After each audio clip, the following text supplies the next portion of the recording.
యోహాను సువార్త 18వ అధ్యాయం 10వ వచనం. ప్రార్థన చేయుటకై ఇద్దరు మనుషులు దేవాలయంలోకి వెళ్ళారు. వారిలో ఒకడు ఫరిసేయుడు, ఒకడు సుంకరి.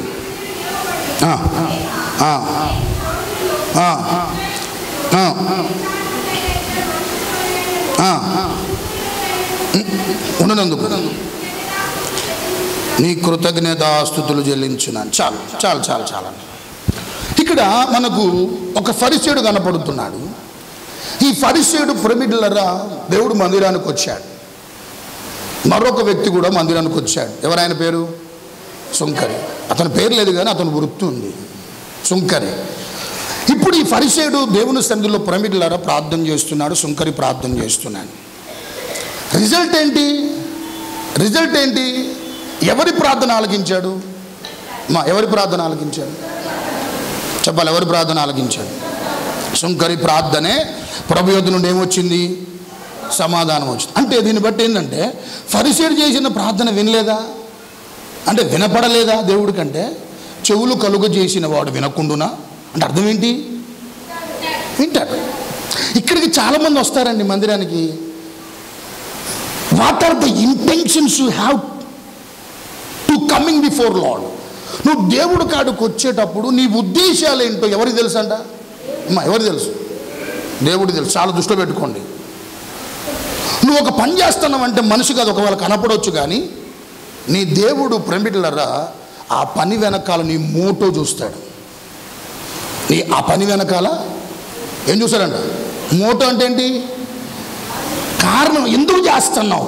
దేనికి చేస్తావు? ఎందుకు వస్తున్నావు? దేనికి వస్తున్నావు?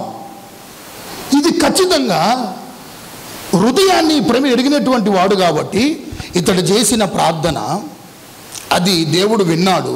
కానీ ఆ ప్రార్థనకి ఏం రాలేదంట? జవాబు రాలే. కానీ సుంకరి చేసిన ప్రార్థనకి ఏమొచ్చిందంట? జవాబు వచ్చింది. ఇక్కడ చేసే ప్రతి ఒక్కరు ప్రార్థన వెళ్తాయి, వెళ్ళవని కాదు, ప్రతి ఒక్కరి వెళ్తాయి. తిరుగుబాటు చేసే వాళ్ళ ప్రార్థనలు పోతాయి, అవిధేయం ఉండి ప్రార్థన చేసే వాళ్ళ ప్రార్థనలు కూడా ఎక్కడ పోతాయి? దేవుడికి ఇష్టానుసారంగా బ్రతకనటువంటి వారి ప్రార్థనలు కూడా ఎక్కడ పోతాయి? దేవుడి సందులో పోతాయి. ఒక్కటి కూడా దేవునికి మహిమ తీసుకొచ్చే అనుభవాలు ఏ ఒక్కటి మనలో లేకపోయినా ఆదివారం వచ్చి లేకుంటే ప్రార్థన అనే అంశం నీ జీవితంలోకి వచ్చినప్పుడు మోకరించి నువ్వు చేస్తున్నప్పుడు నువ్వు చేసే ప్రార్థన వెళ్ళిద్ది అక్కడికి.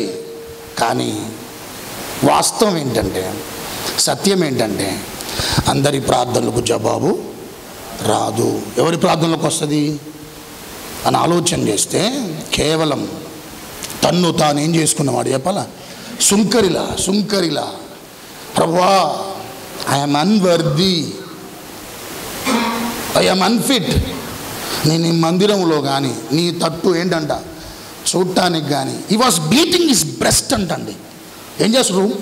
తన రొమ్ముని ఏం చేసుకుంటా కొట్టుకుంటూ దేవుని సన్నిధిలో ప్రభువా నీ చట్టు చూడటానికి కూడా నాకు అసలు ఏమాత్రం కూడా ఏంటంట అర్హత లేదయ్యా అని తన స్థితిని, తన బ్రతుకును, నేను పాపిని, నన్ను దయచేసి కరుణించుము అని దేవుడి సన్నిధిలో చేసినటువంటి ప్రార్థనకు ఏమొచ్చింది చెప్పాలంటండి? సమాధానం వచ్చింది. ఫరిసేయుడు ఎందుకు అతడు చేసిన ప్రార్థనలో ఎందుకు దేవుడు అతను మనం ఎందుకు చెప్పాలా?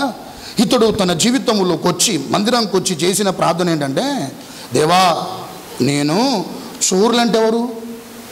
దొంగలు. అయ్యా చాలామంది వస్తున్నారు మందిరానికి. అమ్మా అక్కడ ఉన్నోళ్ళని ఉద్దేశించి చెప్పిన మాట. సుంకరుని ఒక్కనే కాదు, సుంకర్ని కూడా యాడ్ చేసిందంటే ఇంకా కొన్ని రకాల వారు కూడా ఆ మందిరానికి ఏంటంట వచ్చారు. వారెవరో కూడా ఇతనికి తెలుసు. ఎవరంట వారు? చోరులు, ఇంకా అన్యాయస్తులు, ఇంకెవరంట? వ్యభిచారులు. ఇతర మనుషుల వలనైనా ఈ సుంకరి వలన ఉన్నందుకు నీకేంటంట అయ్యా చాలామంది వస్తున్నారు నీ కాడికి, నేను చాలా ప్రత్యేకమైన వాడిని, ప్రత్యేకించబడినటువంటి వాళ్ళము అన్నట్లుగా తను ప్రత్యేకంగానే ప్రేమికులారా చెప్పుతూ ప్రేమికులారా తన అభినందన లేకుంటే తను చేసినవన్నీ కూడా ప్రార్థనలో చక్కగా ఏం చేస్తుంది చెప్పాలా? ఏమేం చేస్తున్నాడో అవన్నీ కూడా చెప్పుతూ తను చేస్తున్నటువంటి ప్రేమికులారా అవన్నిటిని బట్టి, తన ఆత్మీయతను బట్టి, తన యొక్క ప్రేమికులారా జీవితాన్ని బట్టి అతిశయిస్తూ గర్విస్తూ తను చేస్తున్నవన్నీ కూడా చెప్పుతూ, ప్రభా చోరుల వల్ల నేను లేను, అన్యాయస్తుల వల్ల లేను, వ్యభిచారుల వల్ల లేను, ఇతర మనుషుల వల్ల నేను లేను, సుంకరి వల్ల కూడా ఏంటంట నేను లేనయ్యా, థ్యాంక్ యూ లార్డ్, కృతజ్ఞతలయ్యా. ఏమంటున్నాడు? కృతజ్ఞతలయ్యా అని ప్రార్థన చేస్తుంటే గమనించాలి, ప్రేమిట్ల అతని ప్రార్థన దేవుడు ఏం చెప్పాలా? వినలే. ఎందుకు? అతని ప్రార్థన ఎలా ఉందంటే వేషధారణగా ఉంది. చెప్పండి, ఎలా ఉందంటే? అంటే వేషధారణ అంటే వేషధారుల ప్రార్థన ఎక్కడికి ఒకళ్ళు పోయినా అక్కడి నుంచి ఏంటంట, అక్కడి నుంచి ఏంటంట ప్రత్యుత్తరము రాదు, సమాధానం. Don't expect like that. నువ్వు ఎలా ఉన్నా కూడా నీ ప్రార్థన ఆలకిస్తారంటే నువ్వు చాలా పొరపాట్లో ఉన్నట్టే. మన ఎట్ట బతికినా కూడా దేవుడు ఆలకిస్తారంటే అది సాధ్యమయ్యే పని కాదు. ఇష్టానుసారంగా తిరుగుతూ ప్రేమికులారా ప్రార్థన చేస్తే దేవుడు సాయం చేస్తాడని చేస్తుంటాడు. ఆపదకాలం వచ్చిన మొరపెడితే ఆ సమయంలో నీకు దేవుడు ఆదుకుంటాడంటే ఆదుకోడు కొన్నిసార్లు. ఎందుకంటే వేషధారులు, ఇలాంటి ఈ వేషధారణ క్రైస్తవ లోకంలో పుష్కలంగా ఉందంట. క్రైస్తవ లోకములో పుష్కలంగా ఉందంట. ఎట్లా చెప్పాలా? బయటికి ఒకలాగా, లోపల ఒకలాగా. బయట ప్రవర్తన ఒకలాగా, లోపల ప్రవర్తన మరొకలాగా. సో ఇలా ఉంటే గమనించండి, వారందరూ దేవుడి దృష్టిలో ఏం చెప్పాలా? వేషధారులు. వారి ప్రార్థన దేవుడు, చెప్పండి, వారి ప్రార్థన దేవుడు వినడు అని స్పష్టంగా తెలియజేస్తాం. కృప మనందరికీ ప్రభు ఈ వాక్యము ద్వారా అనుగ్రహించి మనందరి వెనుకలి మాటలు ప్రభు దీవించును గాక. ఆమేన్. కళ్ళు మూసుకుందాం, చిన్న ప్రార్థన. Let us all close our eyes and look to the Lord in prayer. అందరం కళ్ళు మూసుకుందాం, అందరం కళ్ళు మూసుకుందాం.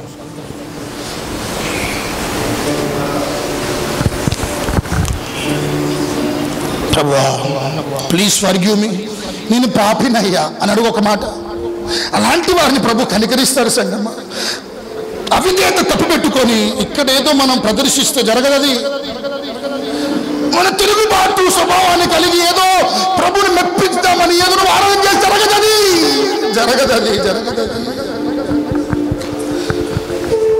కనికరించిన పరిస్థితి ఏం బాగలేదు నాయన. అడుగు ప్రభుని, నువ్వు తప్పు నాకెవరు లేరయ్యా, నువ్వు తప్పు నాకెవరు లేరు నాయన. నా ఆధారము నువ్వే ప్రభు, నా ఆధారం నువ్వే. నన్ను నువ్వు క్షమించకపోతే ప్రభు నేను క్షమించబడలేనయ్యా. హ్యావ్ మెర్సీ ఆన్ మీ, నన్ను క్షమించు ప్రభు.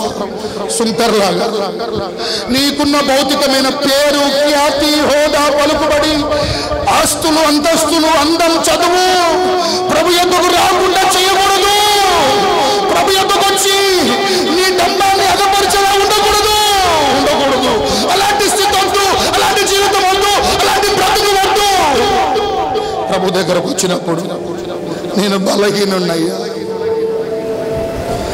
నేను బలహీనరాలని ప్రభు నీ కన్నీరు తుడుస్తున్నాడు. సదా నీ కన్నీరు ప్రభు తుడుస్తున్నాడు. ఆయన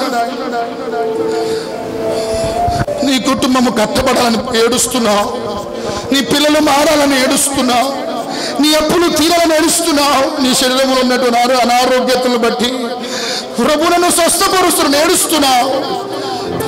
నా కుటుంబం అయ్యా సరిగ్గా లేదు నాయన, నీకు ప్రభువ ఇష్టలుగా బ్రతకట్లేదయ్యా, నీకు ఇష్టరాలుగా బ్రతకట్లేదయ్యా.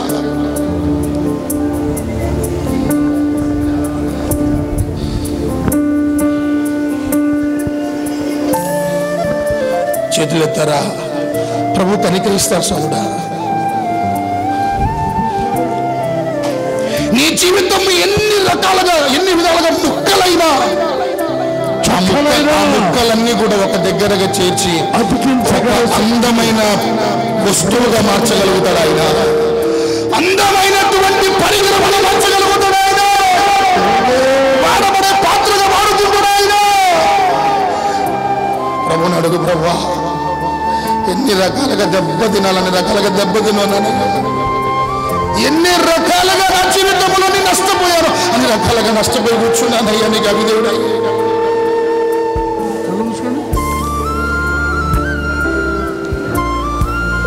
ప్రార్థన. చేతులు ఎత్తండి, ప్రార్థన, చిన్న ప్రార్థన చేసుకో. ఇస్తాడు సోదరా, ప్రతిదీ ఇస్తాను నీకు, ఇవ్వడానికి కాదు. కానీ ముందు ఈ అనుభవాలు నీలో ఉండాలి, అనుభవాలు నీలో ఉండాలి.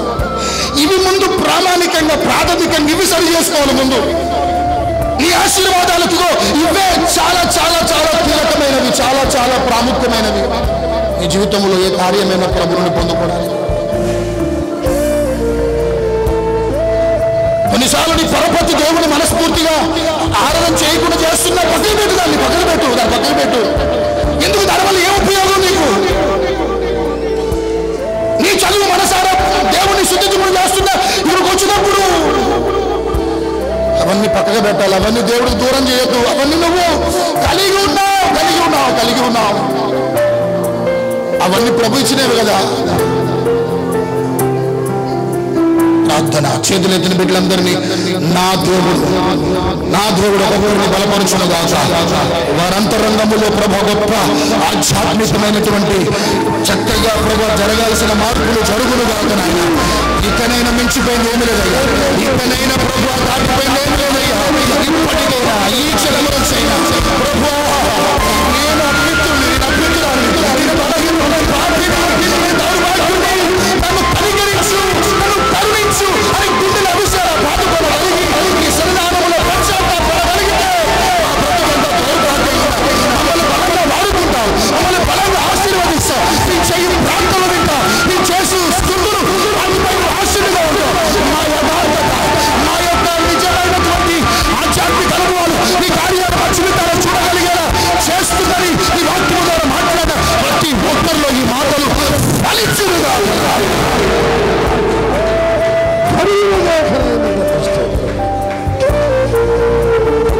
ఈ అనుభవం ఉండాలి, నీ కోతి మనము మాకు ఉండాలి.